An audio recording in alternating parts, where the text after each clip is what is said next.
Good evening, Danny. Evening, how are you? I'm good, thank you. How are you? Yeah, I'm good, and glad to be here. Thanks for having me.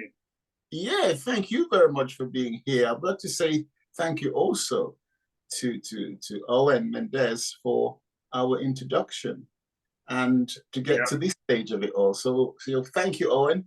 Um, it's great when I get people to actually participate with this particular project because not everyone does. you know. And if they do agree, it's not necessarily visually. So I'm thanking you for agreeing to do this. And what we're going to no, do now, probably from about the next hour, is just some questions about yourself, from day one of being born and all that. And we just take it from there and have a chat, really. So I'm going to start off to mhm. ask you where you were born. So I was born in a town in Warwickshire, in the Midlands called Leamington Spa. So yeah, born and bred, kind of Leamingtonian, Right. and yeah. Right. I don't think I've met anybody who was born and bred before in in Leamington.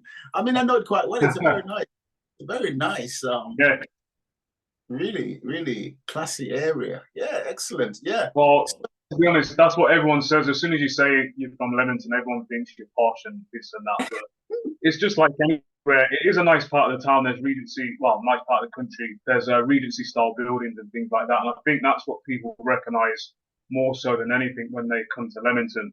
But as with anywhere, there's nice parts and not so nice parts. So it is Yes, what it is. absolutely, absolutely, absolutely. So we're going to talk about your heritage, sir. You were born in Leamington. Were your parents from Leamington as well, or were they from elsewhere? No, no. So my parents are from Jamaica, and they came over as part of the Windrush. They weren't they weren't first generation, but I believe they may have been like second or maybe third generation Windrush. Okay. So as with most kind of Caribbean families, one of the parents, normally the father, will come over to wherever it be, America, Canada, England, wherever it may be, Mm. and then they'll send for the other half, and that's essentially what happened to my parents. So that was their situation, and then my family. So I'm kind of one of seven, so big family. I'm the youngest by what some years essentially. So, but yeah, all my brothers and sisters are a lot older than me. But yeah. You're the last one. Yeah, I'm the last one. My mum always says, or used to say more so when I was younger, that I was an accident. And when I tell people that, especially if they're not from a Caribbean background, they think it's quite harsh. But you know what it's like when you've got Caribbean parents and kind of a bit old school, and they just say it how it is. So it never bothered me. But yeah, I do know I was an accident child. So yeah, but I'm here, You so I may as well make the most of it. Absolutely. And on that note, do you think you were spoiled in any way? Because, such a I baby. definitely wasn't spoiled. I would say I was looked after more so because my brothers and sisters were a lot older than me. So Yeah.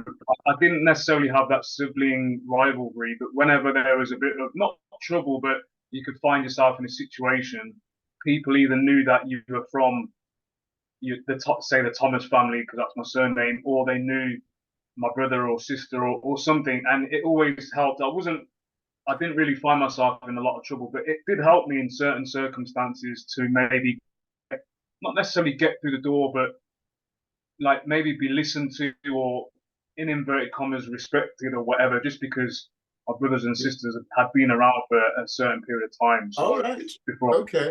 but Okay. yeah, That's great. That's great. So you start off your schooling then. I don't know much about Leamington, but which school did you go to in Leamington? yeah. So my primary school was not too far from where I lived. It was a school called Whitnash Combined, and that's where kind of all my brothers and sisters kind of went to really. And then after primary school, I went to a secondary school called Myton, which is again not too far from where I lived. And I had a lot of friends that had already gone there and friends that were going there with myself as well. So yeah, very much enjoyed that. And then I only spent the first couple of years, maybe the first yeah, first couple of years at Myton, purely because we'll probably touch on this a bit later on. My footballing career kind of took a different direction, and I ended up going to a different school in Shropshire as part of like a scholarship that I was awarded for being kind of one of the best 16 players in the country from the age of 14 to 16. But Oh, yeah, so I finished my school kind of in the Shropshire location at a place called, we boarded at a place called the Lillishall National Sports Centre. But we went to a comprehensive school, so we'd get the school bus, which was kind of chartered by, I'd say, the FA at the time, and they would just pick us up and take us to the comprehensive school, which was called Shifnal. So we'd go oh to the yes, school again with other kids, just like a standard school, really, and yeah, and that was right. basically it. So that's interesting, Ben. So your school years were enjoyable by the sound of that, or Yeah, I'm not? not going to lie. I did enjoy school. I mean, it's not. I didn't have any issues at school, really. Or I mean, I know I've had friends and other people, and you hear these stories where people kind of hated school, whether they were bullied or not academically sound or whatever. And school's not for everyone, but I enjoyed it purely because I always had people who I already knew, like as friends or acquaintances who went to these schools. So it made it a lot easier for me to kind of bed in. And also, I found it quite easy to make friends as well. So I always enjoyed school. I was quite studious, also quite sporty on from a different perspective as well. So sometimes you don't get that. You normally get one or the other. You like either academic or not, Yeah. studious or not, or sporty or not. And I was kind of a mixture of all three. And I managed to find friendship in all areas, not just people that were kind of interested in the things that I were interested in. So yeah. That's excellent. So, you mentioned from the age of 14. So, from the age of 14, there was like a kind of a career path there in terms of the fact that you were quite good and be picked up Yeah. as a footballer. So, you did you say you had a scholarship or something? Yeah, so just to give you a bit of context on that, so I was quite fortunate. You mentioned that there was a pathway, in inverted commas, a pathway already set for me. So I was already making like headlines in local newspapers from a young age. So when I say young age, I'm talking like 10, 11 years old. Really? And yeah, it never really phased me. I just wanted to go out and play football. And that, before I was even affiliated with any kind of Sunday league team, I was already playing football in the park with all of my friends. I had a park. I was lucky enough to have a massive park behind my house. So I Mm-hmm. could literally come out the front door and literally within 50 yards, I'm in this park and I'm playing with all my friends who are similar age, some a lot older and some were my age and some were younger. Mm-hmm. So I think that the early uh, kind of study, if you want to call it study, the early experiences I had with coming up against older players who were a lot bigger than me, a lot stronger than me, and sometimes faster than me. Well, maybe not faster because I was always one of the fastest, but Yeah. that stood me in good stead moving forward.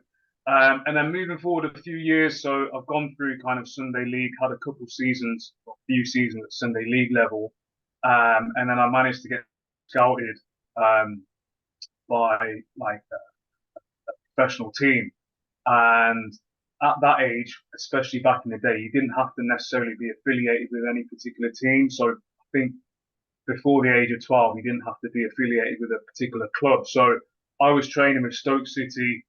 Remember having a few sessions with Coventry City as well, and kind of um, more recently with Nottingham Forest. And Okay. then it got to a stage where I had to choose a club that I wanted to sign for. So Nottingham Forest was the one that I chose. And yeah, it just went from there. And then So, signed schoolboy from. Go on, so sorry. that's great. Sorry, I was just going to ask you. So, when you said you signed for Nottingham Forest, what age was that? Yeah, I think I signed schoolboy forms at the age of maybe 11 or 12, something like that, Okay. give or take a year or two. But yeah, and then again, so essentially what that meant was because I'd signed schoolboy forms with Nottingham Forest, I had to represent Nottingham Forest. I couldn't play for kind of any other professional team. And at one point, after maybe a year or two, it meant that I could no longer play kind of Sunday league football either. So I was solely focused on kind of Nottingham Forest from that point onwards. So I'd probably say from the age of 12, and then because I continued my development and I was doing like really well, sometimes I'd end up getting called up for the year above or maybe a couple of years above and just go and kind of maybe play a couple of games with them or go on tour with them. So that was a great experience. But again, I just took everything in my stride. Like you hear all the outside noise of, oh, you're really good, and people telling my parents, oh, like your son's really good. And my parents didn't know anything about football and still don't. They didn't. They've got no interest or anything with regards to football. They just wanted me to enjoy myself, and that was it. So I never really had any pressure from the household or anything like that. I've always been a grounded person because I had to be, Yes, because that's the yes, way that my parents yes. brought me up. But in terms of signing professional, um, so I signed a professional contract. And when I say professional, it doesn't mean you're going to make it as a professional player, but it just means you signed professional terms with a particular team. So I signed for Nottingham Forest on a professional level. I think I was around 13. And basically what that meant was they offered me a contract for when I turned, say, 16 to go and join the YTS scheme. So it took a lot of pressure off from that perspective because I knew that, okay, well, let's say I'm 13. I know that when I'm 16, all being well, providing that I don't get injured, I'm going to be joining Nottingham Forest as a YTS player. Right, Whereas some players probably wouldn't find out maybe a few months before they were 16 and things. So imagine being 16, you're going into your GCSEs, you've got all the other things that you're kind of dealing with in terms of kind of social pressures and your body changing, going through like puberty and things, and you're not sure whether you're going to be offered a contract. I didn't have that. So that was a good thing from my perspective. But yeah, that's essentially what happened to me. But when it came to the scholarship, what happens is, or what used to happen is, professional team that you're affiliated with, they would send maybe their best 2 or 3 players for trials, and these trials were held by the FA Football Association, and they would span from about, I can't really remember, I'd probably say just under a year. And essentially, what you would do, you would start off with trials within your like location. So, for example, mine was say Mid Warwickshire, and there'd be a bunch of players in that area, maybe 100, and then you get through the next stage, and then it'd be extended to kind of the Midlands, and then from there it'd be international, and then each time you go to these trials over a period of time, they're kind of whittling the numbers down. So they're getting rid of the players who maybe didn't perform well, or they think that maybe they're not good enough. And then right. the ones that they think progress to the next level, they would get called up to the next set of trials. And it Yes, went on for months and months and months. And then essentially what happens is it gets whittled down to the final national stages. And that's where you get invited to the FA National School in Lilleshall in Shropshire. And it's basically a massive sports centre. And it houses different kind of sport still to this day.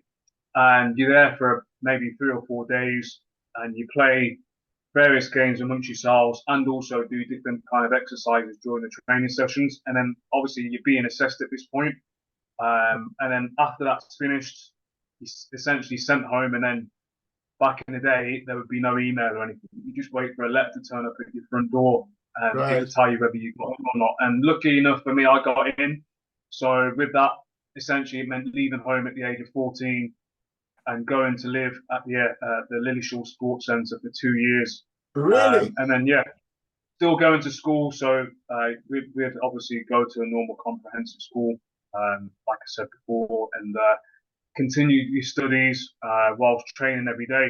And whilst we were there, we'd play against other professional teams on an international level, and also kind of club teams. So we would represent England, and we'd play against the likes of Everton, kind of Man City, all those other teams, Leeds.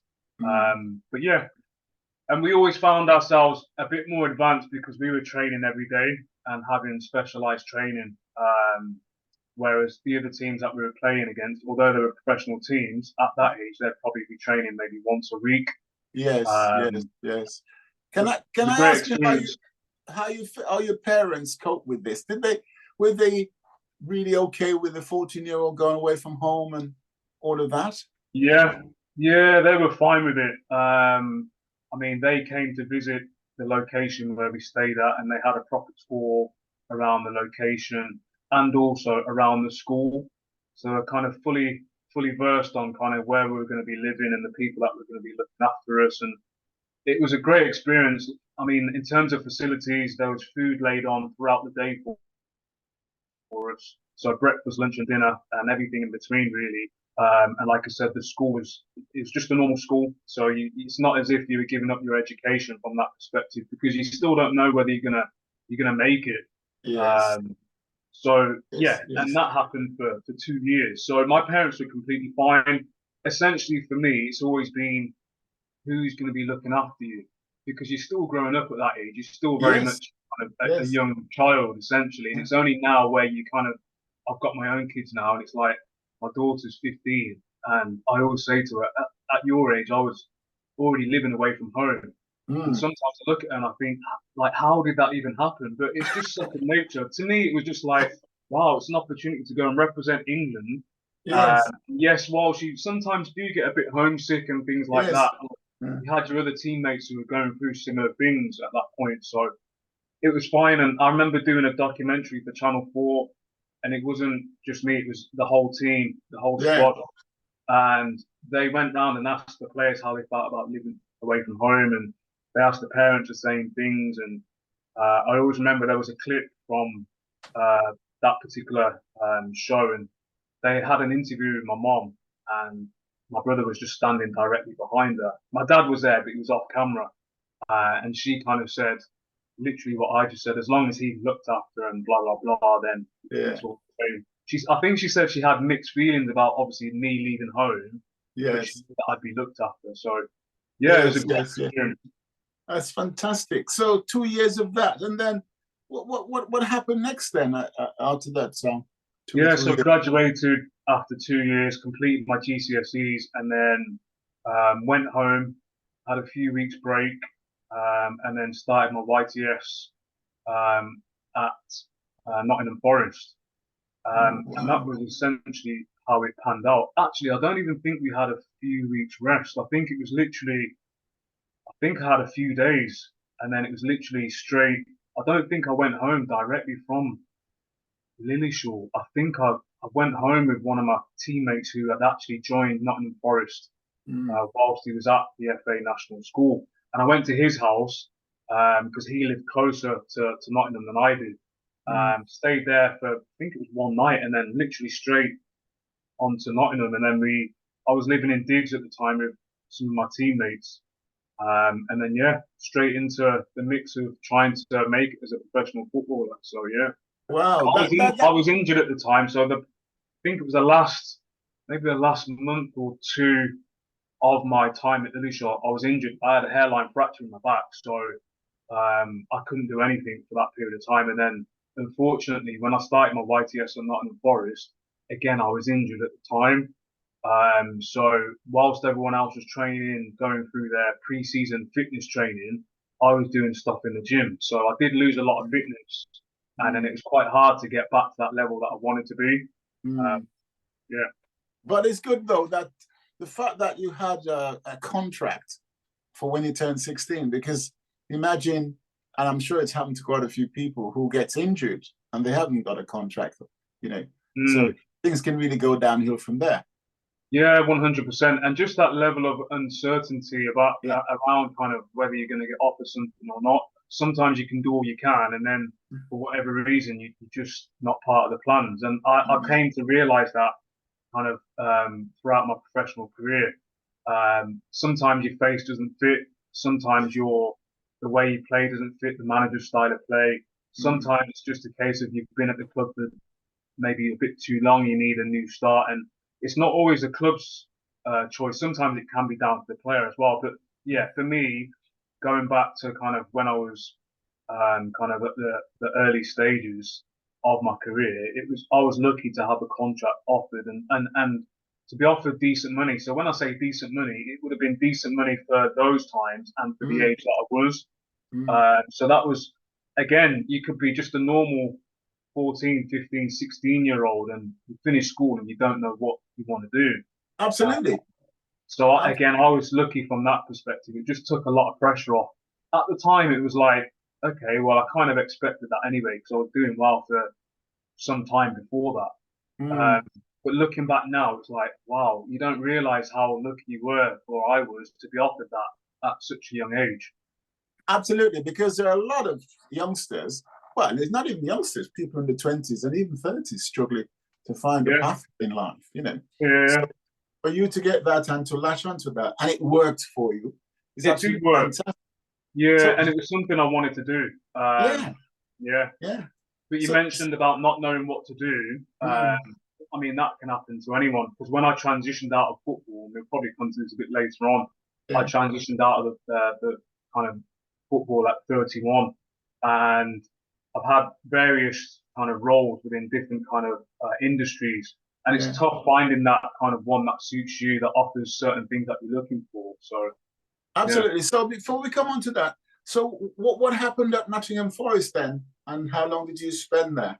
yeah. So before starting YTS, I'd been there for maybe 2 or 3 years, so I was very kind of part of the furniture from that perspective. I was aware of not all the staff, but the ones that I was kind of in contact with, and a lot of players I'd come through the ranks with as well. So I was very Mm, comfortable from that perspective. But then when I joined, a lot had changed. So there was a new um, like youth team manager. His name was Paul Hart. He came with a massive reputation from Leeds. Leeds had just, I think they'd just won the Youth Cup. okay, So in that team, I think there was the likes of Jonathan Woodgate, like Alan okay, Smith, people that had kind of have yeah, gone on to have great careers. So yeah, he came with a massive reputation. To be honest, he knew his stuff. Like he was very knowledgeable from a footballing perspective. He brought his own stuff.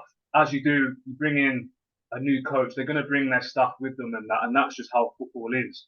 So right. a lot of people that I was kind of used to seeing as a familiar face, they weren't there anymore.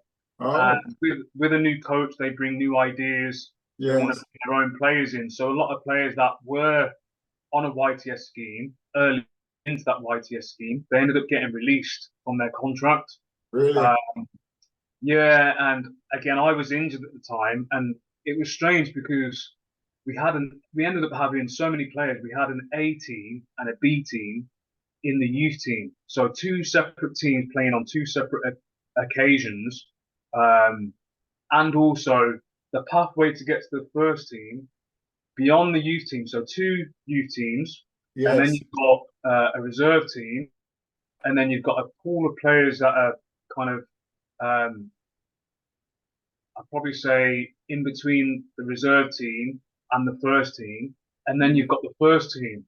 So I Oh, looked at that and thought the pathway here seems quite difficult in terms of the numbers that you have to kind of bypass yeah. and be involved in to get to that first team. And you're going back 25 years or more now, where the development process and pathway was slightly different. And it was a case that everyone used to think, well, you have to be in the first team by the age of around 18 or 19. And if you haven't really got a sniff of being around in and around the first team at that age, it may be time to move on Mm. and find kind of a career path in another team. So, but with me, I hadn't even got to that stage yet. So I've been injured, and that's probably the first major injury that I'd had that had kept me out for so long. And at the time, I was probably a bit naive in the sense that I probably thought, okay, well, once I'm fit, then I'd be able to come back and kind of replicate the level of ability that I'd been Yeah. showing previous to that. Yeah.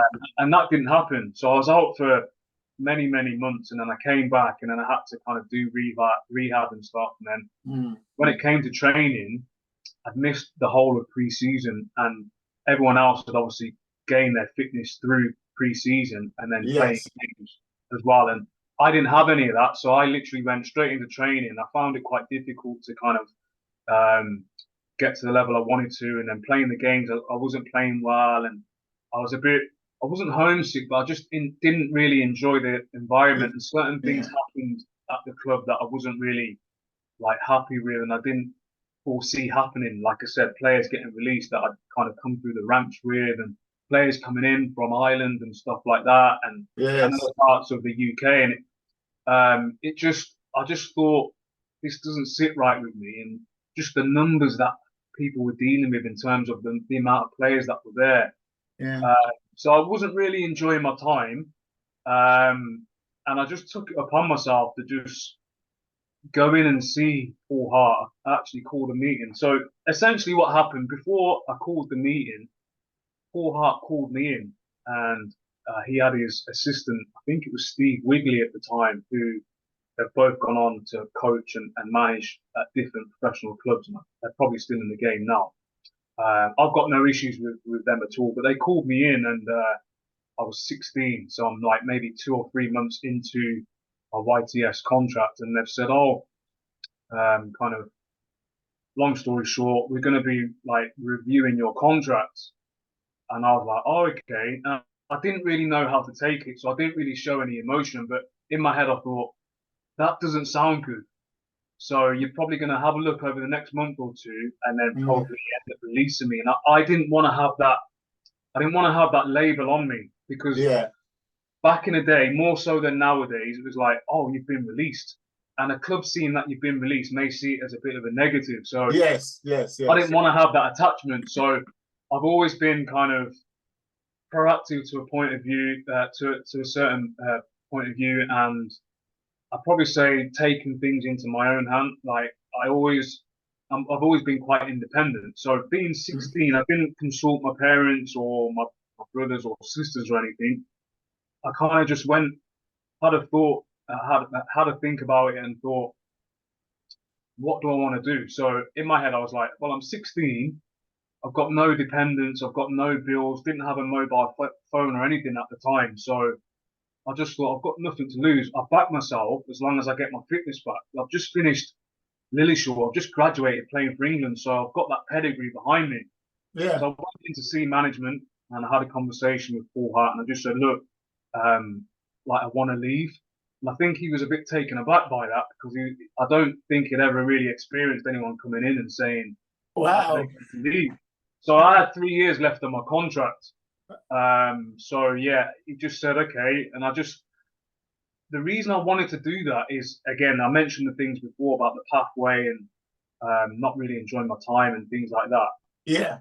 But also, the reason I wanted to get it done so early is because I knew that certain players have been called in and released, and I Okay. didn't want to be in a situation where I left it a month or two, and then still felt the same feelings, and then go and see the manager, and then the manager says, oh, well, we can't really let you go because we haven't got enough players to kind of cater for a youth team.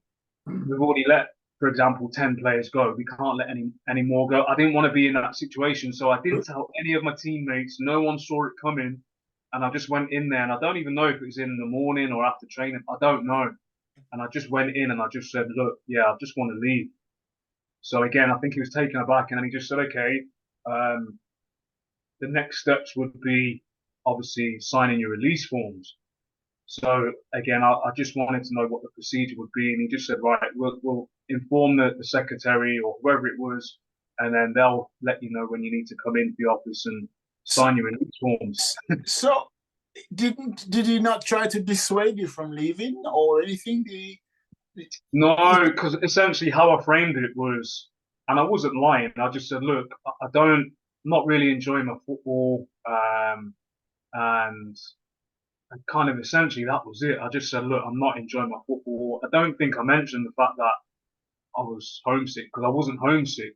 So Right. it was a case of, look, I'm just not enjoying my football, and that was it.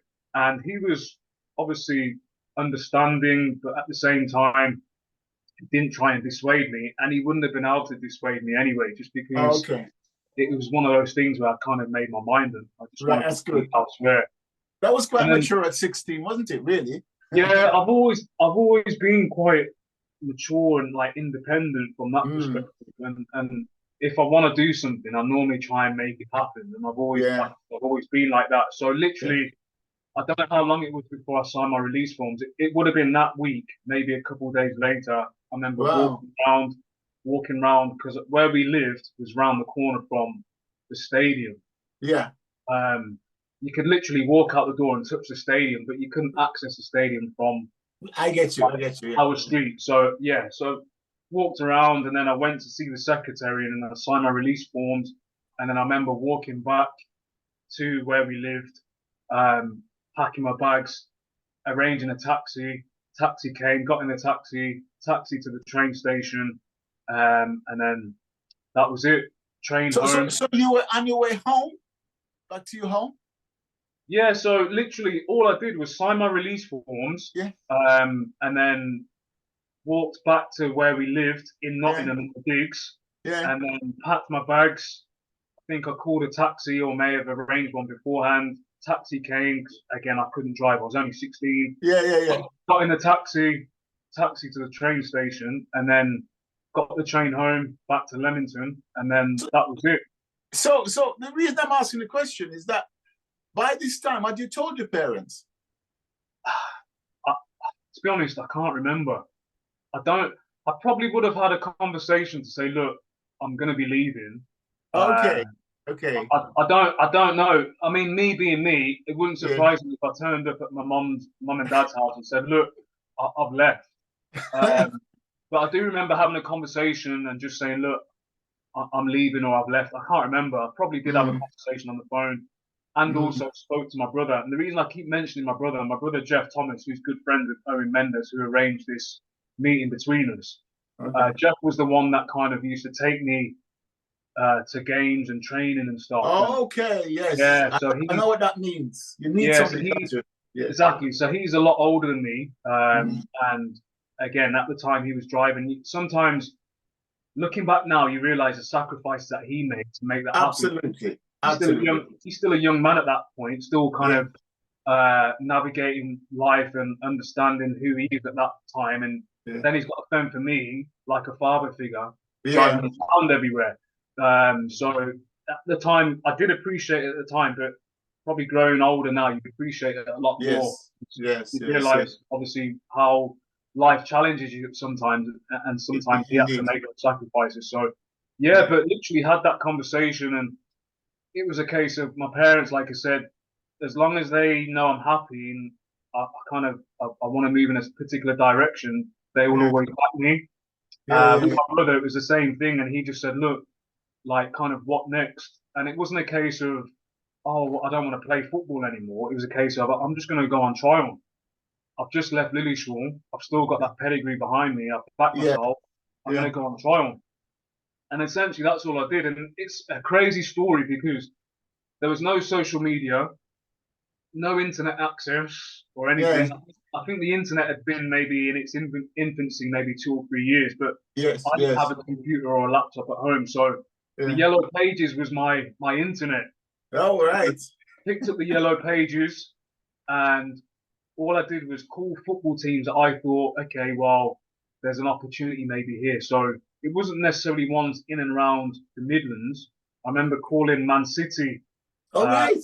Yeah, and literally go in the Yellow Pages, look for either Man City Stadium or Man City Training Ground, and then just call the number, explain the situation that I'm in. And I always used to reference that whilst I haven't got a club, I've left Nottingham Forest and it was my own choice to leave. I haven't been released. I always which was significant, wasn't it? That was a significant point, wasn't it, really? Yeah. And I always wanted to emphasize that because, again, there may have been a stigma attached. Maybe it was just in my head, but I didn't want that stigma to be a deterrent for them to look at me and think, oh, well, you've been released, so there's a reason you've been released. Maybe Yeah. And that was it. And then I'd say, look, this is my situation. I've been at Lillishall. I left Nottingham Forest because I wasn't happy there. Just wondering if there's an opportunity to maybe come in on trial and see how we get on. Is there an opportunity to speak to the coach or whatever? And sometimes they'd say, oh, call this number. This is the coach or the training ground, or we can arrange that.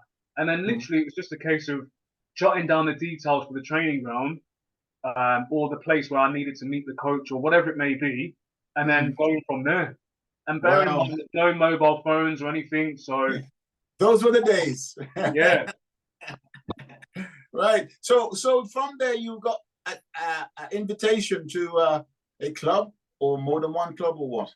yeah. So I went on trial to Man City. I remember going on trial to Derby County. I remember going on trial to Stoke City and Coventry City.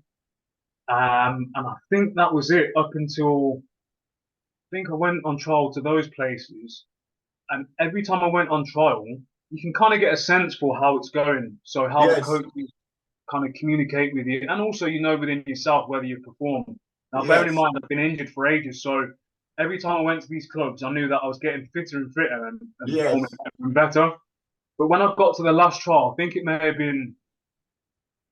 been Stoke, and they were kind of umming and ahhing whether to sign me, and I was thinking I'm still not sure because it was still a bit far from me, and I wanted to get a little bit closer to home, and I wanted to I wanted to be 100% on the club that I was joining in terms of Yes. like pathway and just the general feel for the place. And Stoke, I really did enjoy my time at Stoke, as I did at the other clubs. But the other clubs just said, look, like not at this time, essentially. But Stoke was kind of, yeah, we want to Yeah. bring you in. But I just thought to myself, Leicester City, I do know Leicester City's like not too far away. Mm. And I don't know why, I always had a good feeling about Leicester, even though I had no affiliation with anyone there or anything to do with the club. So I remember calling Leicester City um, and just explain the situation again. And then, yeah, they invited me in. And then I went and trained, and I was there for, I think, 2 weeks before they offered me something. But within the first week, I remember some of the players saying, oh, like, you need to sign for us. Like, have they not offered you anything there? Yeah, you're doing really well. I was playing well in the games and stuff. So when players are a good judge, like, of other players Yes. as well, Yes. as soon as I Yes. heard that, I thought, oh, that's a good sign. And I remember, like, living in the digs there for that 2 week period. And I remember, like, just enjoying that environment as well. Mm. And then, yeah, they offered me, I think it was a 2 year professional contract. Um, Wow. and yeah, and the rest is kind of history. Wow. How did you feel at the time? Did you feel elated? Did you feel sort of a relief Yeah, or? I was happy. I remember being in the digs and I just received the information that they were going to offer me a deal. And I Mm. called my brother and I said, oh, they're going to offer me a 2 year deal. And I remember he was really happy, but it was just a weight lifted off my shoulders because Yes. Yes. Yes. Yes. Yes. in my head, without verbalizing it, I said to myself, I can't really spend any more time going on trial because time's ticking on. People Yes. people are playing games and progressing whilst I'm just Yes. going on trial. So I spent around 6 weeks on trial at these different clubs and stuff. And in my head, I thought, like, Leicester City is my last chance saloon. Whilst it wasn't, but in my head, I thought, I don't Yes. want to Yes. keep doing Yes. this. Yeah. So, and I just felt really fit when I went there because, like I said, I'd had 4 or 5 weeks where I was kind of training every day and Yeah. Yeah. building up my fitness and confidence and stuff. And then, yeah, they offered me a 2 year deal. So those 2 years were spent primarily in the youth team and also in the reserves. So I managed to get into the reserves quite early, probably say at Okay. the age of 17. Uh, So again, things were progressing quite well. And then, yeah, ended up kind of doing really well. One particular season, it may have been, it may have been 17, just turned 18, and I started doing really, really well out of nowhere.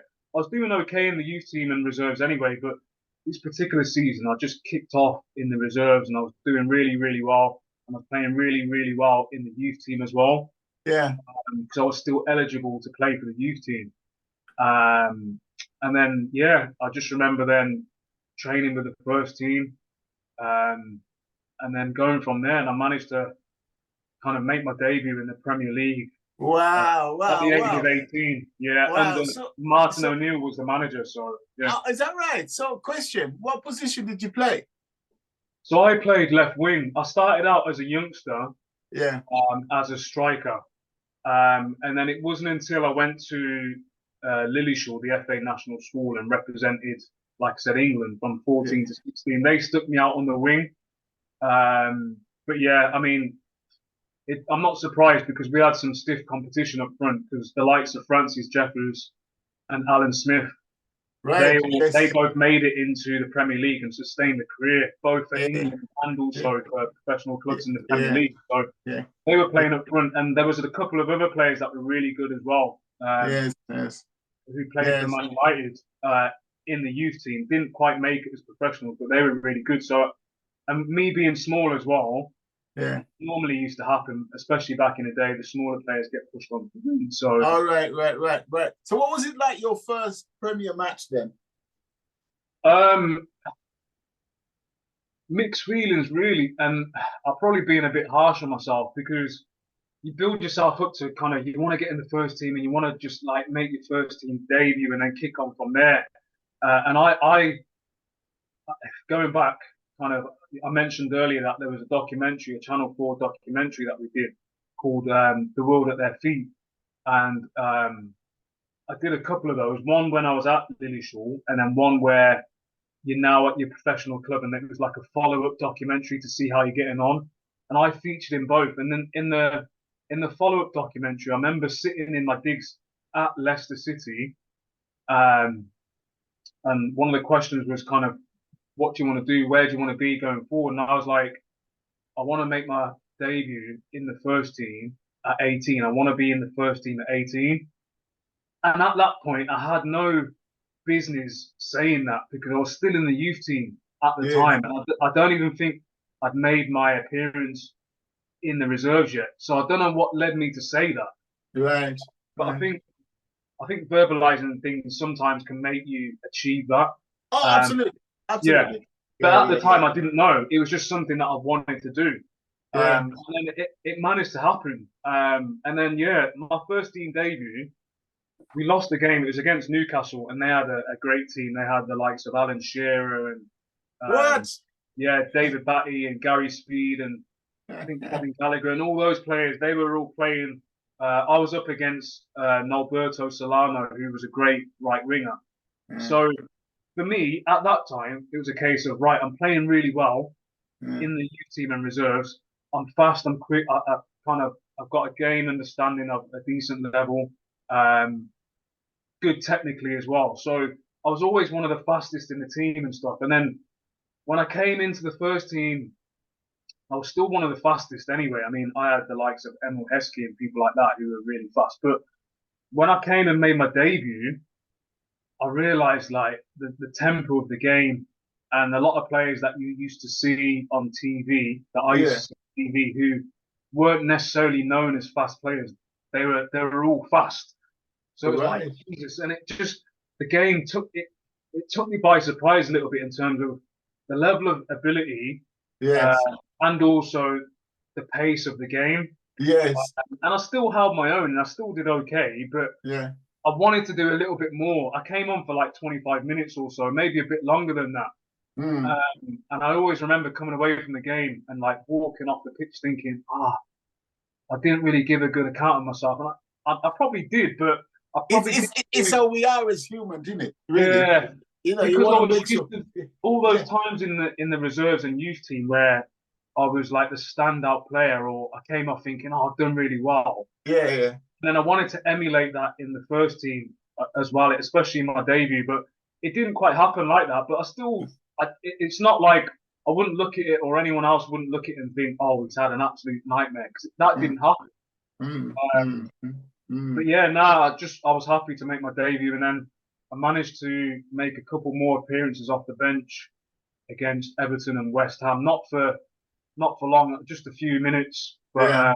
yeah, and that was great. And then I was on the bench, but didn't come on for maybe around 6 or 7 different matches. So I was in and around the first team for maybe 3 or 4 months.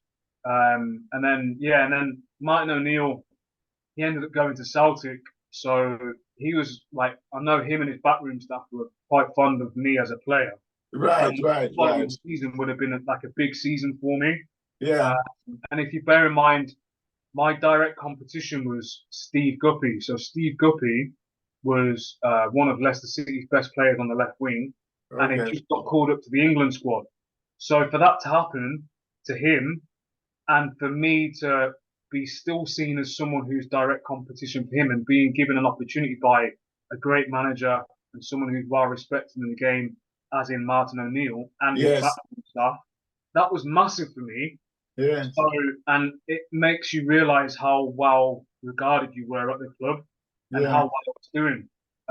But again, Martin O'Neill left and he's now gone to Celtic at that point, and then a new manager comes in Peter Taylor.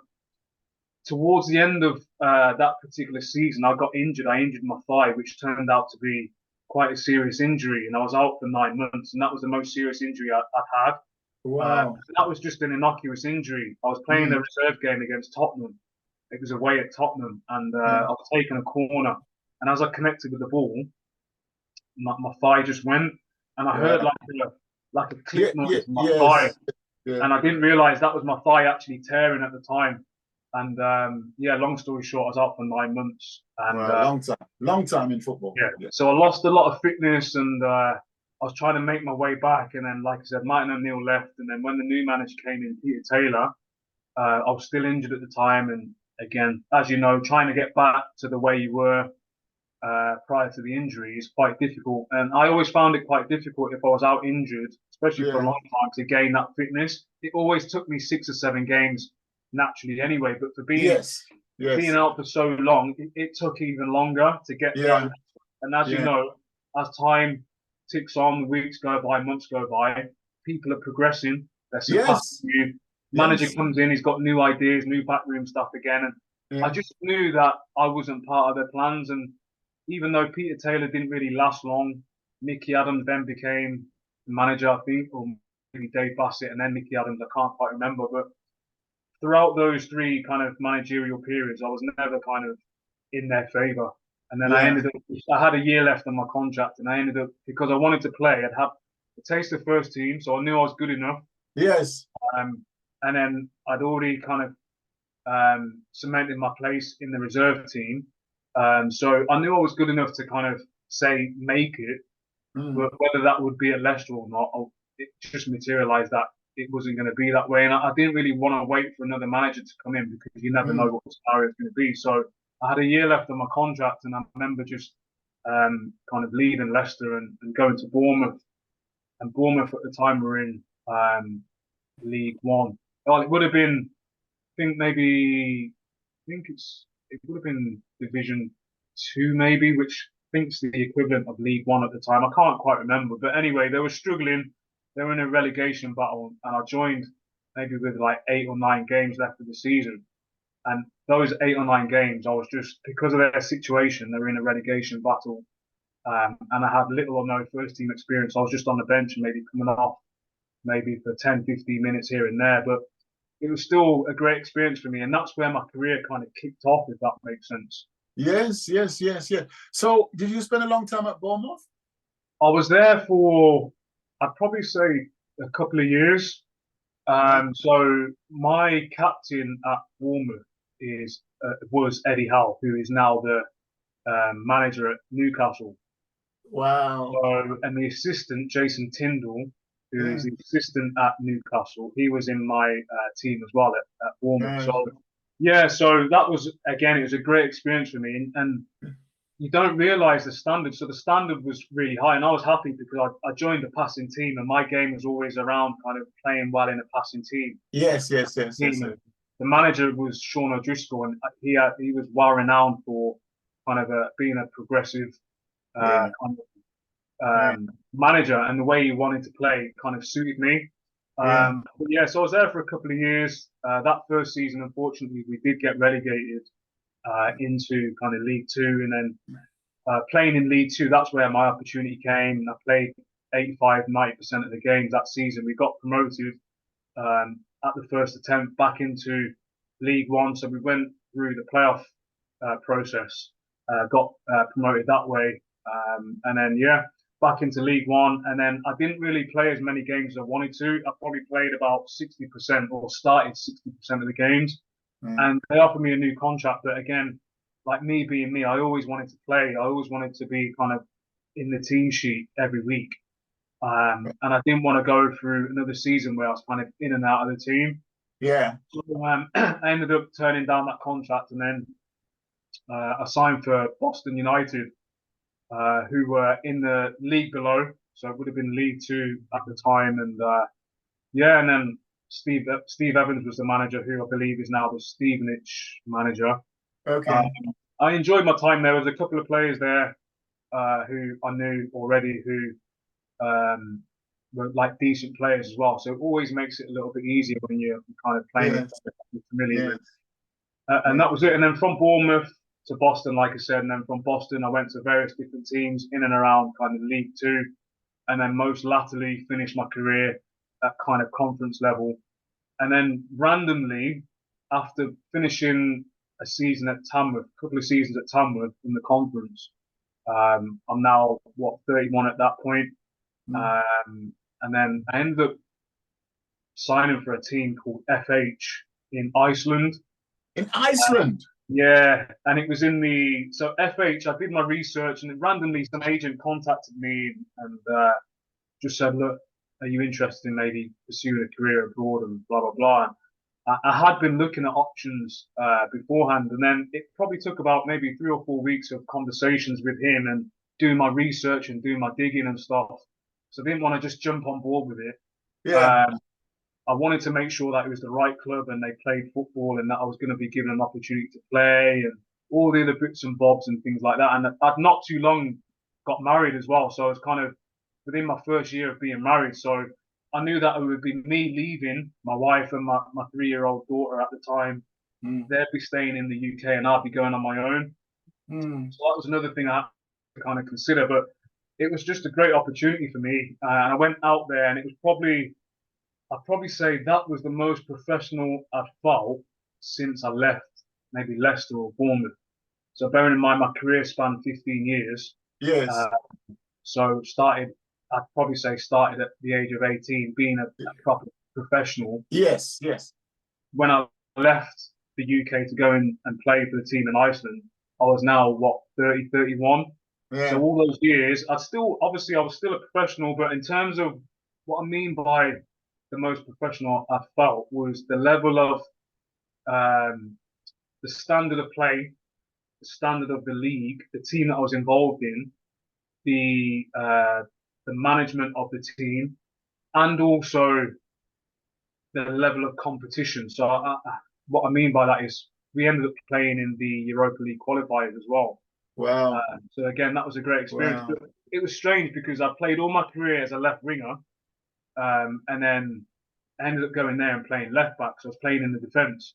Wow. And I remember like some of my teammates at the time that I'd left in the UK, once they found out that I was playing in Iceland and I was playing left back, I remember some of them messaging me saying, like, you can't defend, and like just jokingly saying, like, you can't defend, so how are you playing left back? But my answer to that was because I played so long as a winger, I'd be comfortable playing at left back because I know what the wingers' thoughts are, whether they want to go in and out. I know how. Right. And I knew because I was very, very fast that no one's really going to be able to outpace me. Yeah. So that was always kind of my thing. So, and luckily enough, I went out there and I played really, really well. And what stood out to me was not just the country in general, because anyone who has been to Iceland will kind of resonate with what I'm about to say. Like, Iceland is such an amazing country and everyone there is so welcoming. And the fact that they can speak English as well, it just made it easier for me. Yes. But yeah, in terms of the way the club looked after me and the training was just so professional, and our team were a passing team. Everyone was like technically gifted. We had players that couldn't get in the 16 on a Saturday or Tuesday or whatever day we played. They were sitting in the stands and they were good players. Yeah. And I knew that the team I joined was one of the top players out there. Wow. That's one of the top teams out there.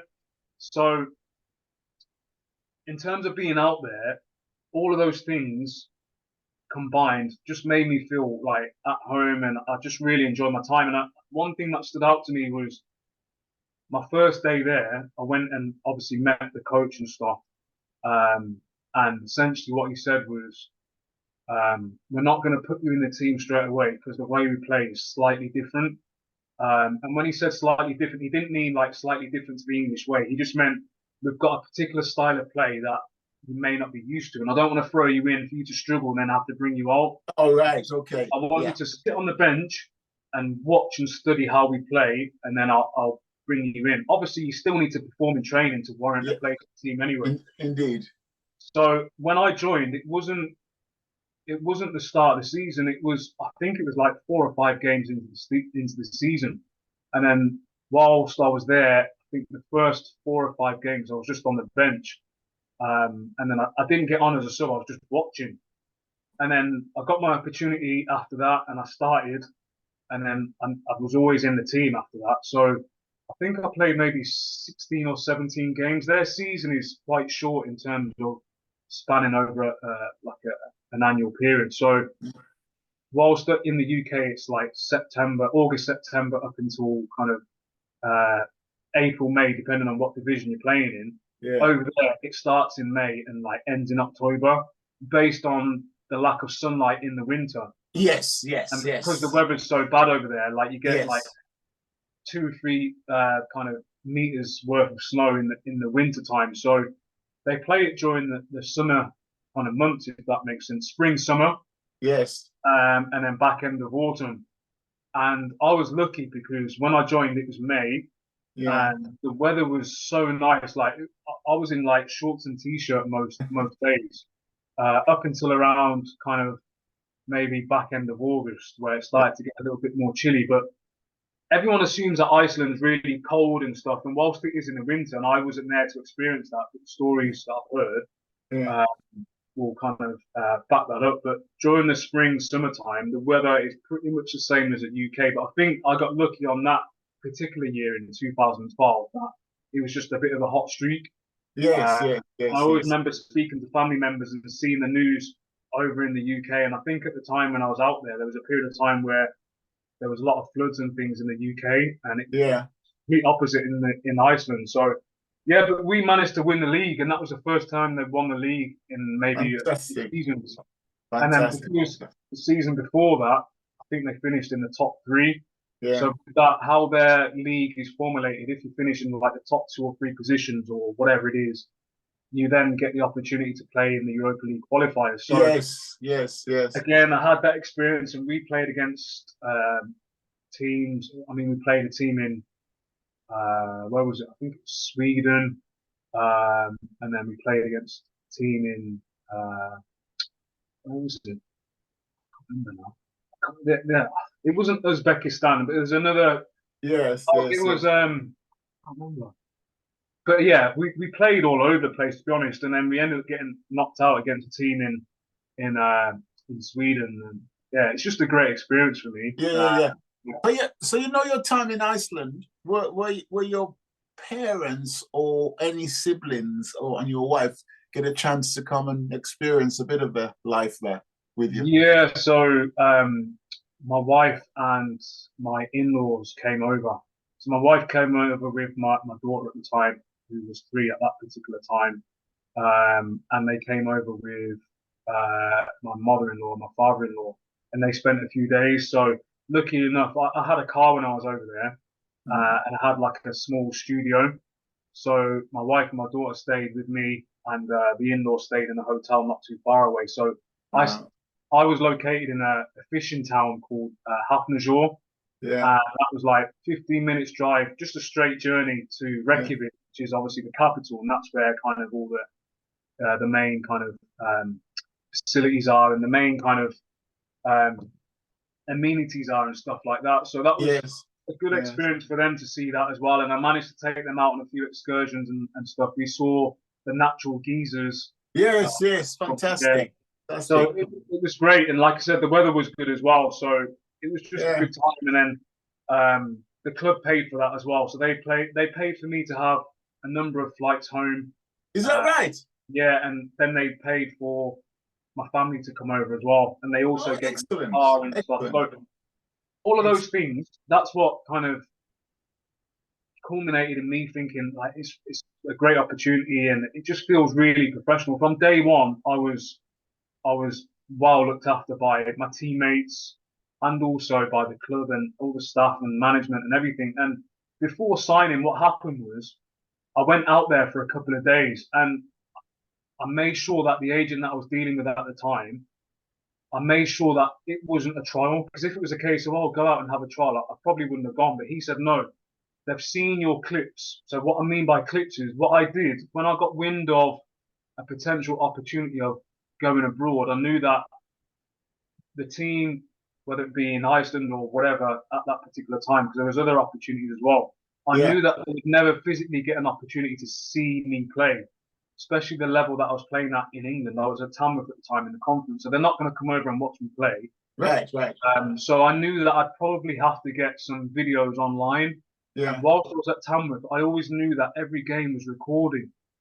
So what happened was I would go back and I would ask the particular person who had the video recordings to put them all on like a CD. Because what I used to do as well sometimes was analyze my game. Yes, yes, yes, yes, yes. But with that in mind, what I did as well, I also got the games that I played well in, and I take the clips from those games, edit them myself, and I made like a YouTube channel and put Yes, them on YouTube. And then what I did, I provided the links to those matches yes, to the agent for the agent to provide to the team in Iceland. yes, And they saw those videos, and he was like, "Oh, they really want to see you. They yes. really want. They like what they see." And I was like, "Okay." So they said, "Look, they wanted to bring me over for a couple of days, all paid for and whatever, and just to see me train. And the emphasis was on to see my level of fitness, not to see whether I was good." Yes, yes. So with that in mind, I thought, okay, that's brilliant.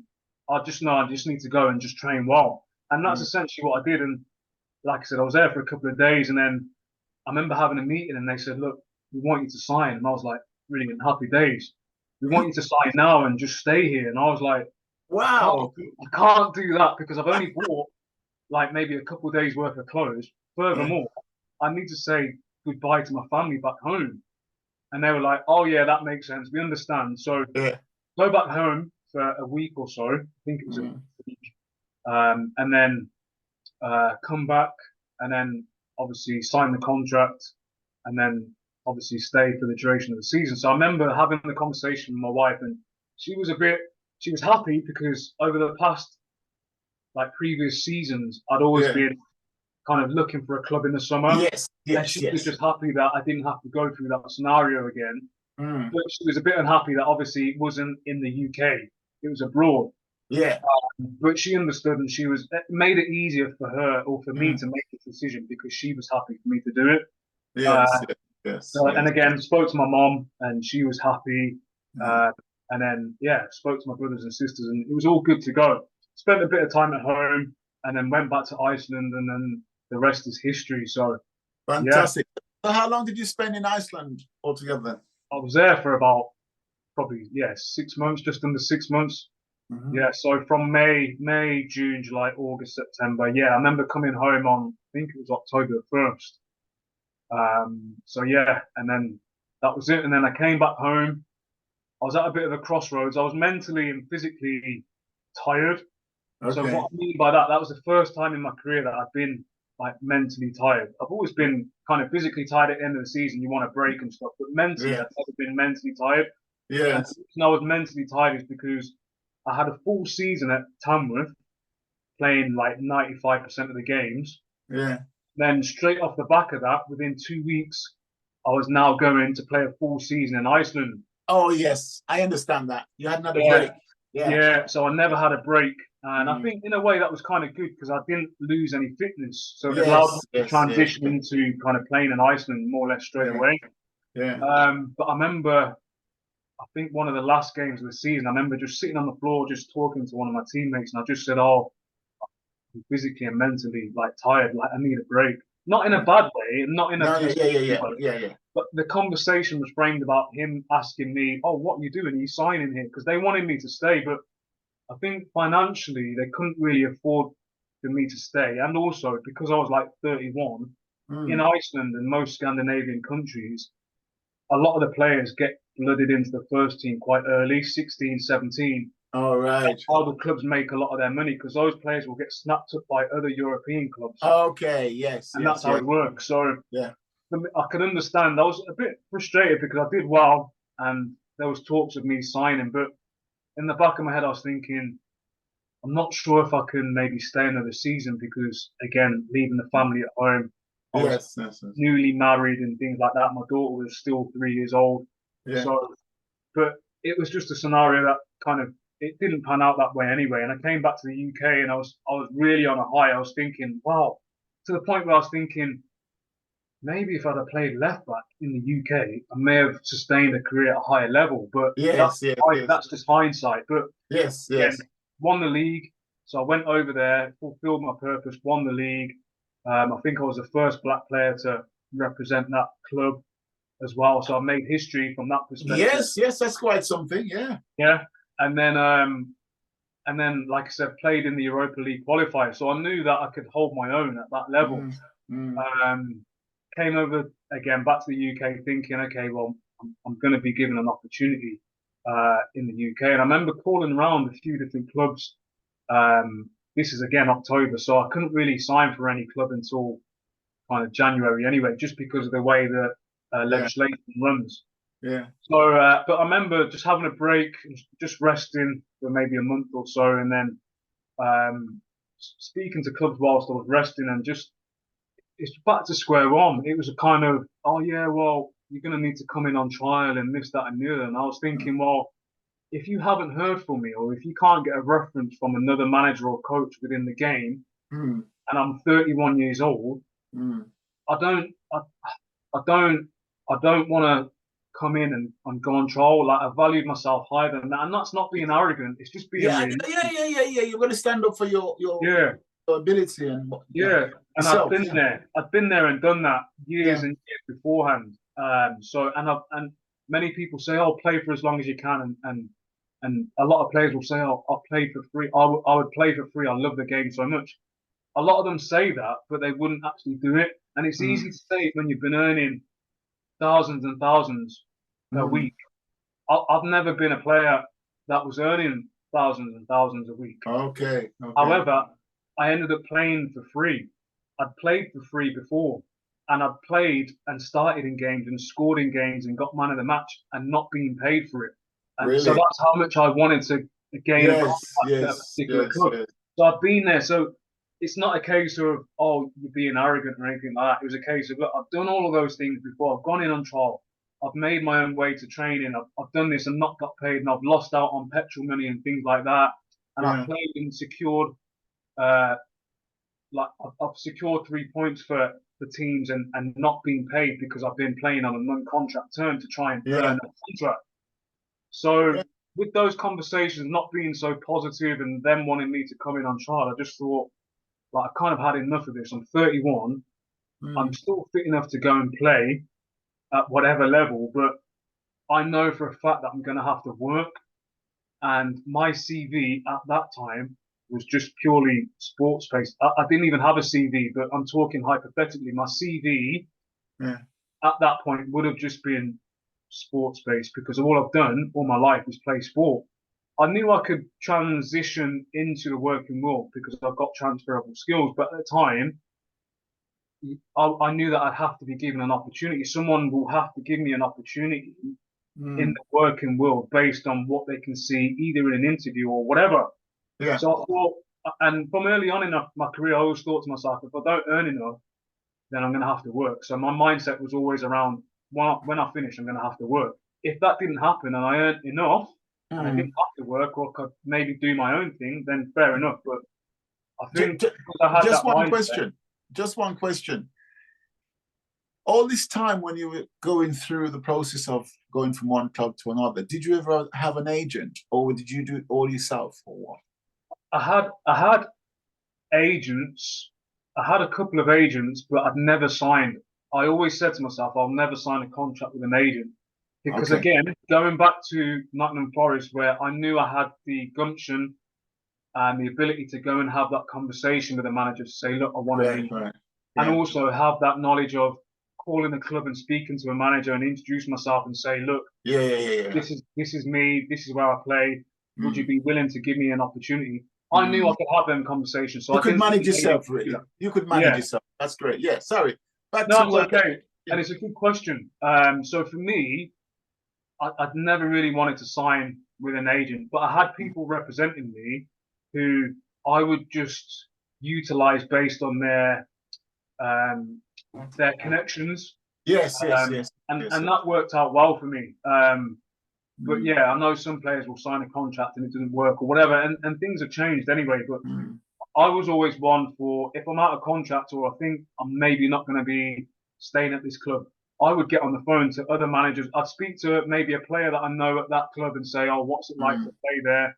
What's the mm. manager like? Can I have the manager's number or the coach's number?" I never really used to say to a player, "Can you speak to the manager for me?" Because Yeah, yeah, yeah, yeah. I can't rely on I what that think player is going to say.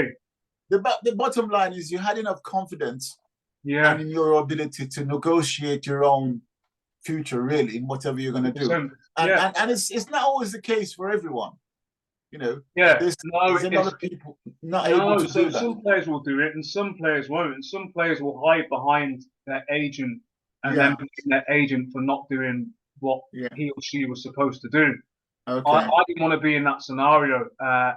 And again, whilst these agents, I hadn't signed them, and they said they would make certain phone calls and whatever, I never really held them to account from that perspective because sometimes I would try and back it myself, Yes, yes, do my yes, yeah, own thing. So yeah, yeah, it, yeah.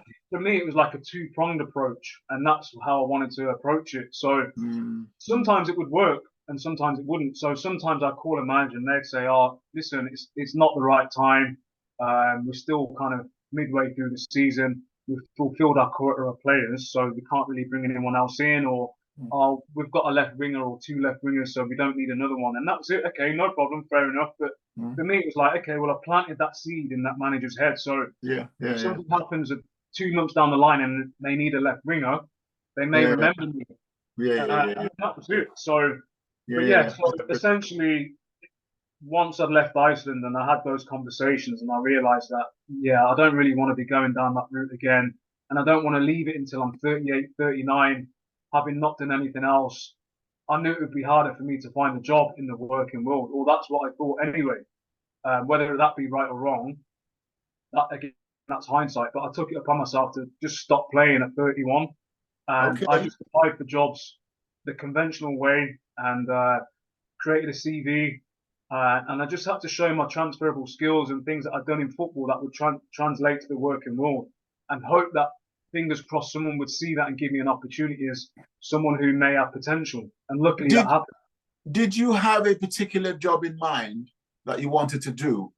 I had no clue what I wanted to do until I started maybe looking at things, at different options and on different job boards. I still didn't know what I wanted to do, but I thought I wanted to go into something that I thought was respectable and offered me the opportunity to progress. They Mm, were the two things. So for me, without sounding kind of negative or disrespectful, I didn't want to go into a job where I'd just be stacking shelves or something. yes, yes, If yes. if I had to, I would have Mm, done it, but I didn't want to. I wanted to give myself the opportunity to try and find something a bit more on a professional level yes, before yes. before going down that route. Mm. So I applied for various things. Can't quite remember, but I do remember obviously looking at estate agency because I've always had an interest in property, and I thought Okay. there's a lot of estate agents in and around kind of Leamington. Yes. Um, I always thought that there's an opportunity potentially to progress there, and I knew that that particular industry you didn't necessarily need qualifications. So what I mean by that is, yeah, I've got GCSEs, Mm, but they probably wouldn't necessarily look at my GCSEs and say, oh, well, he needs like GCSE in maths and English to mm, qualify for mm. a job here. I understand So that. Yeah. yeah, so essentially there was a job that was going, and it didn't pay well at all. I mean, it was like I've got no harm in saying it was probably, if my memory serves me correctly, I think it was like maybe 13,500 a year.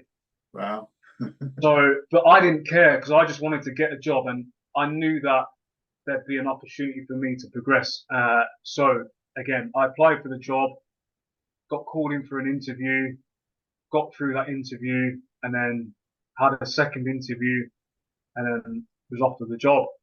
And whilst the salary wasn't great, I always emphasised in that interview that I wanted to progress and blah blah blah. And Mm, I made sure that there was an opportunity for progression there. So I always see interviews as a two-way conversation. And even then, I wasn't nervous because I'd held my own, having Yeah. conversations with the likes of Martin O'Neill and people like that. And Yes. so I always knew that going into those conversations, whilst it's the unknown, I'd be able to have a conversation on and articulate myself to a level that's going to show me in a good light, if that makes sense, without lying about certain things. Yes. And that's something I always try and emphasize to people that I speak to now who may be going through transition and things like that. Sell yourself accordingly, be yourself, but also don't lie, because there's no point lying about being able to do certain things, because you're going to have to go and prove those things essentially. Indeed. And that's it. And I just went and I hit the ground running. I had to prove to myself that I could do it. I had to prove to my colleagues that I could do it, even though they didn't say that. Just like a dressing room, when you're playing football and you're the new guy, you have to prove that you're worth a place in the team. And that's what I looked at it. So I went and got my certain property qualifications. And so sorry, what job was this that you got then? What was it?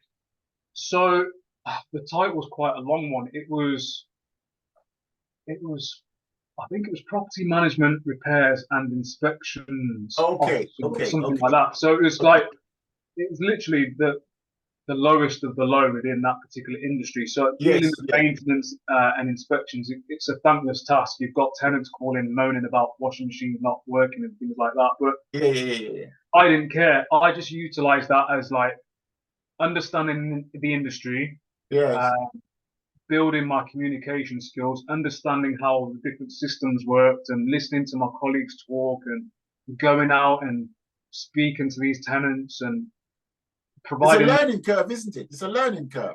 Yeah, and I had to provide them with a level of trust and show that I was willing to listen to them. And before you know it, I've gone from that to then going out and valuing properties and sitting in property with a landlord and having a conversation based on how much their property's worth from a rental perspective and all those things. All of that was done within a year. So I've gone from not knowing anything to like knowing that, and it progressed from there really. And then since the age of 31 and being in the working world, my career's kind of progressed into different fields, if that makes sense. So yeah. Fantastic. Yeah. So are you still in touch with any of the footballing world? Do you do any particular anything to do with anything at all like that now? Yeah, I mean, in terms of teammates, it's one of those, it's a strange one. Maybe to someone who's not affiliated with any sport or hasn't come in contact with anyone who's been a professional athlete. But I never associated myself as a footballer. I always saw myself as me, the human being first, and then the footballer second. And if someone saw me and said, "Oh, there's Danny Thomas, the footballer," or whatever, that's up to them. I can't control them, but I would never see myself as, "Oh, I'm a footballer." I'd always just introduce myself as me, and I always had like outside interests. Like I like reading and just getting an understanding of different things that you may come across in life, different industries, and just broadening my horizons essentially. And I was always like that as a footballer. So in terms of keeping in contact with like former teammates, there's only a couple that I would maybe speak to now and again, but my football friends were always separate from like my friends that I grew up with. So when I was socializing, as you do when you're younger, you go out and you socialize and whatever, it was always with my friends who I grew up with in my neighborhood or extended neighborhood. And then I still socialize with my football friends, Christmas dinners and things like that, and the odd night out here and there. But I always kept the two kind of separate, if that makes sense. Yeah. There's a question that I normally ask people, especially individuals who are born here, as to how about your heritage. How do you see yourself? Do you see yourself as a English, British, British Jamaican, Caribbean? You know, I ask this question and I get different answers. So how do you see yourself? Well, I'm born in England, so obviously British, but my background is Caribbean, so Jamaican. Both parents are kind of born and bred in Jamaica, so the household, they would just speak Patois within the household. And that's the way I've always known it. And it's essentially that's how I see myself. So I'll never. Obviously, I'm British on paper, but I see myself as I'm obviously a black person, so I see myself as a black person. But I'll never deter from or detract from my Jamaican heritage, if that makes sense. That Yeah, will yeah, yeah. always be there. Yeah. So talking about that, then have you had the experience of visiting Jamaica? Yeah. So when I was 11 and 14, I went to see family in Jamaica. So my school holidays on those two occasions would be finish school, and then within a couple of days on a plane to Jamaica, and then spending the whole like summer holidays in Jamaica. When I say Jamaica, I'm talking like real Jamaica. So we didn't go and stay in a hotel. We would go and stay with family. So Yes. yeah, so either my uncles and aunties or whatever it may be, and then go Yeah. and visit my parents, friends, and this and that. Yeah, So yeah, yeah, yeah, yeah. it was So great. what parish was that then? What were you based? So all over the place. But my mom's from Long Road, St Mary, and then my Okay. dad's from Bath, St Thomas. So Bath St Thomas was a great one for me because it was in and amongst a great community. I mean, everywhere in Jamaica's got great communities, just like Yeah, anywhere in the world, really. yeah. But the reason I enjoyed it there most was because I had a lot of my cousins around who I'd never really met before uh, Yes. or spoken to. But my uncle owned a shop. My uncle and auntie owned a shop, which was All right. basically Okay. it was attached to the house, and Yes. that shop had everything, as you can imagine. So hardo bread, Yeah, yeah, yeah, barbecue, yeah, yeah. And everything. and it's not far from Morant Bay, is it? It's just Yeah, down there. Yeah, yeah. Because yeah. So, it's my parish, you see. So, oh, okay. Oh, yeah, that's interesting. But I always enjoyed it because soon as the sun came out, there was customers coming asking for yeah. X, Y, and Z, and I just used to enjoy listening to the conversations, and it Fantastic, was a great fantastic. experience for me. And then Yeah, also just experiencing how the locals lived. So yeah, yeah, yeah. naturally, I was staying in places like the shanty towns and places like that, and Wow, wow, wow. You see, I asked this question because I also ask people, do they tend to pass their, do they embrace their heritage, and also do they pass it on to their youngsters as well, yeah. retaining that. So has any of your youngsters been to the Caribbean or to No, Jamaica? they haven't. No. So, I mean, for me, I had mixed emotions. Whilst I did enjoy it, there was a lot of crime when I was out there, Mm, and the crime happened quite nearby as well. So, okay. because I was I was 11 the first time I went, and then 14, so still very young. So, Mm. sometimes to a certain degree, when things happen to you at that age, it can kind of scar you for Yeah, life. yeah, yeah, yeah. I understand that. I And as understand you that. get older, you tend to value life more. And now I've got kids, I wouldn't want to go there and put them or myself in that situation. But Mm. obviously, people go to Jamaica and stay All the in time. All the hotels time. and stay Yeah, in the shanty towns like I did and have a yeah. great time, and there's no issues. But um, yeah, I Mm. haven't been back. I've still got family out there and stuff. I spoke to my uncle the other day actually Right, on right. FaceTime, and he's over there and a few other family members and stuff. But I haven't been back since. But all I can Mm, say is Jamaica's a great country. It does get a bit of a bad press mm, sometimes, but it's one of those. It's when you're here in, say, call it the UK or whatever it is, mm. you don't you go to Jamaica to experience the weather and obviously the locals and how they live, and Mm. it's like paradise. They've got everything on their doorstep in terms of fruit.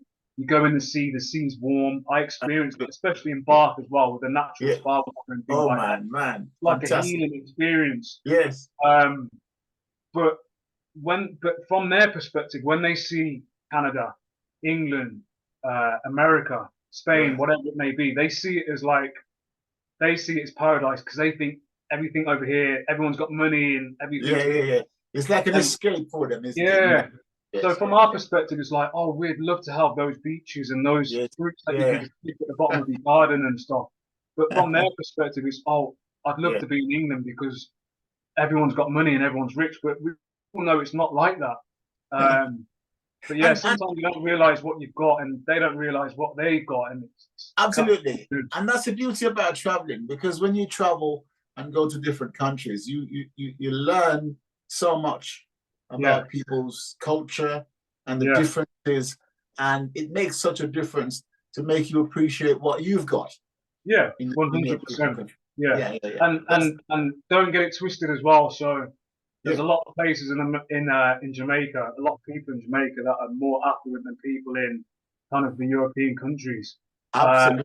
So much, and there's I mean, some of the mansions and stuff that I used to see out there, and this is going back like years and years, just ridiculous plots of land and that. And absolutely amazing.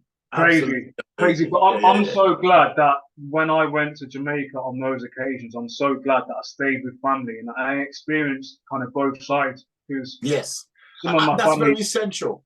Yeah, some of my family like live in Mandeville, and it's obviously a bit more affluent, and then some of them live in like other parts of Jamaica which aren't so affluent, and I saw both sides of it, but it was just a great experience. Some people only go to Jamaica and they stay in the hotel and stay in the compound, and I always say that's not a true experience of Jamaica. No, not at all, not at all. I've experienced kind of walking down the street and speaking to the man who's serving up the jerk chicken and experiencing that jerk chicken and jerk pork. Fantastic. All of those things. Whilst you can go to a Caribbean shop in the UK, it's not going to be the same as that. So. No. So just asking then, have you got any future big plans, or are you happy in your particular job at the moment? Or I'm happy. So, like I said before, I've just recently started a new job at a company called Bromford, which is a housing association. So still within the property world, and in between kind of my first job in the working world, I've done other jobs in sales and things like that, and SaaS-based companies as well, selling tech software and things. But I think I've had the most success in property, and hence why I'm now working for Bromford.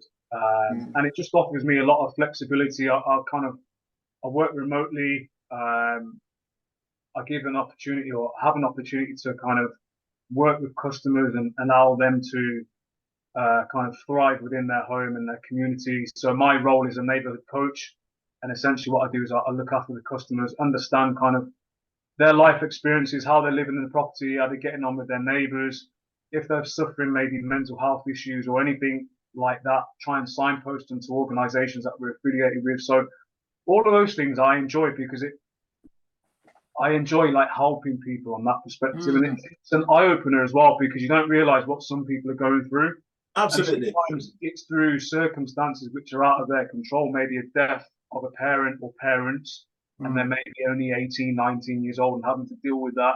And everyone knows how quickly like life can change and spiral into direction. But going back to an earlier question, I think you asked me if I'm still involved in like football to any capacity. My answer to that is no, but I do have a podcast which I started back in the early stages of lockdown, March, I think it was March 2020. Podcast is called Back of the Net and Beyond, which is basically where I speak to current and former athletes, professional athletes, about their transition from sport to another career, and the transferable skills that they've got. And the reason I started that, kind of a couple of things, but one of the things was I wanted to occupy myself during lockdown, and I wanted to look back on the lockdown and think, okay, well, I didn't just sit down on furlough not doing anything. I want to look back and think, okay, whilst the lockdown wasn't great for everyone, it was okay for me and my family, but I wanted to look back and think, I actually started a podcast then.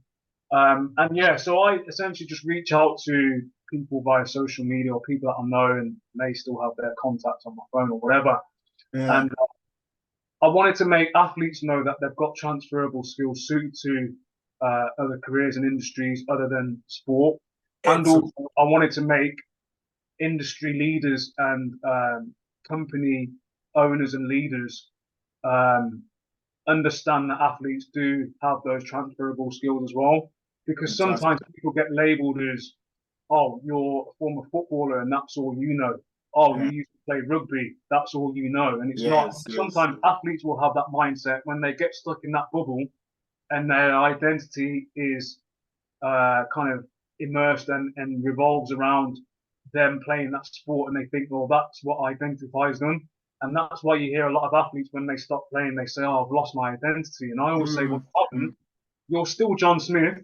It's just Yes, that you yes, don't yes, play yes, football yes. anymore. And now Yeah, you need to find something else that's going to occupy your time and bring you that fulfillment. And it may not be the first job or second or third or fourth job absolutely, that you have. absolutely.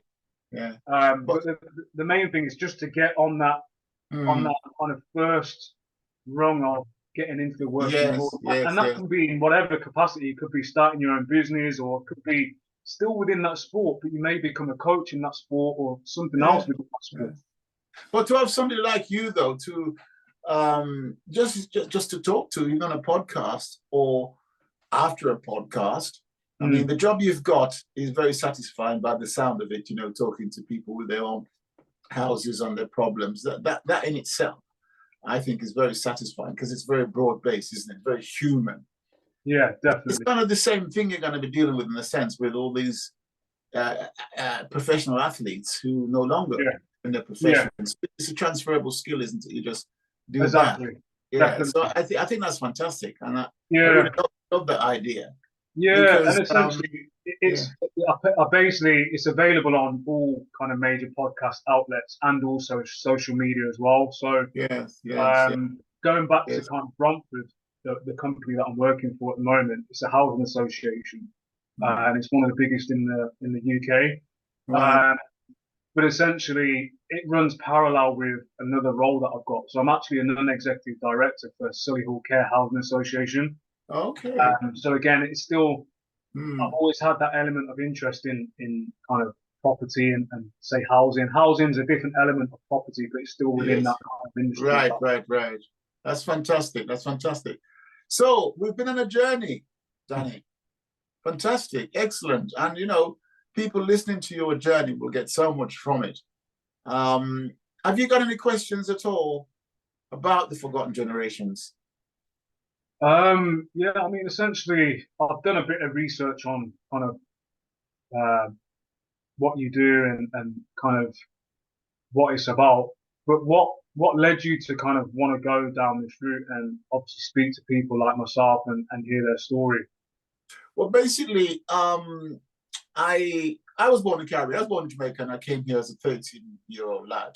Mm, And the transition was quite, you know, very well, being left behind by your parents mm, and then having to join them years later, yeah, uh, and you know, trying to reconnect all these things. And then I wrote a book. Once I wrote a book called My Path of Life, which is from I was born till I was 18. right. I thought to myself, this must have happened to so many different people, Mm, you know, multiplied by so many thousands. Why don't I set up an organization where I can actually talk to people visually? mm, And I have a podcast as well. So those who don't want to be spoken to visually, I speak yeah, to them via podcast. And I also write articles about people on the life stories. So I've got that as well, you know, covering okay, all this sort of areas. And then I just started it. And, you know, because I'm military, I then found it very useful to actually capture the stories of veterans, World War mm, II veterans, which I've captured quite a few. mm, And they're available, a lot of them available on the site. So the broad brush is British, African, and Caribbean countries, mm, all the peoples within those. We've got lots of stories to tell. yeah, We've got a lot of history, we've got sacrifices and contributions and achievements. So, in a nutshell, what I'm saying is what I want to do is to promote what we do into the national curriculum so that we have Black history on a permanent basis rather than 1 month of the year. mm, Yeah. And our story, I'm capturing it. So mm, whether you were born here or in the Caribbean or in Africa, we've all got a story to tell. And if you're willing to tell it, let's capture it so that others, footballers, can follow and listen to what you've said and how you managed your career, you know, mm. and listening to your story, people will learn a lot from it. So that's the basis of how I started this organization, really. Yeah. Awesome.